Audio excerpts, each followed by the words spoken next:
Good morning, it's Thursday the 19th of February. This is your ETF's Capital Morning Market Bite.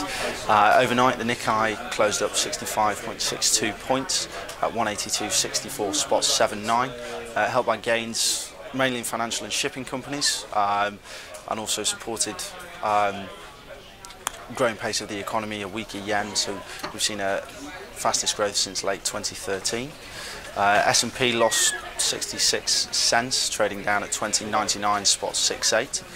Dow Jones also lost 17 points, trading 180.29 spot 85, losing 0.1% on the day. European index-wise, FTSE traded reasonably flat, losing 5 points at 68.98.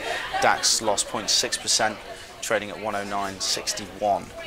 So the shift in expectations was given added impetus by a surprisingly sharp fall in US producer prices, which suggested the measure of core inflation followed by the Fed could slow to just 1.2% in January, further away from the central bank's target agreement of 2%. In the FX space, so dollar lost a number of points to the yen, trading at 118 spot 65.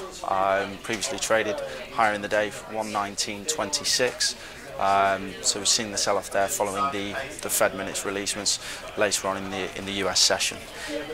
Euro dollar rose from 114.13 after having previously traded as low as 113.40. So European Central Bank will publish minutes later on today, having a press conference at around about 4 o'clock, giving an insight into just how much support or resistance there was following the agreement to launch the bond buying programme earlier in January.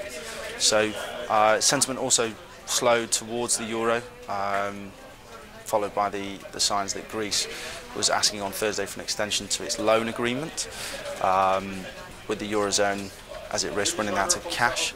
So it's most overcome resistance from sceptical partners led by Germany. So interesting to see how that folds out during the course of the European session today. Oil has lost another $2 this morning, so stockpiles are 5 times more than expected as announced yesterday. So really not seeing a balance back into supply and demand at all. So hence you see the sell-off in the oil again this morning. Wrexham was the biggest riser in the FTSE. They've agreed to be bought out at 628 pence per share in a total deal roughly around 6.8 billion US dollars, trading as high as 570 per share this morning. Sports Direct also announced quarterly revenue earnings, previously trading around 685. They've gained 1.3% today, currently trading at 695. Their gross profit was up 7.6% year to date, and they're very confident of achieving at least their target expectation this year, and also introducing some employee share bonus schemes. So trading up for the morning. Announcements wise today we have unemployment claims due at 1:30. The previous figure was 304,000. And the forecast is 293. So all that due at 1:30, and thanks for listening. Cheers.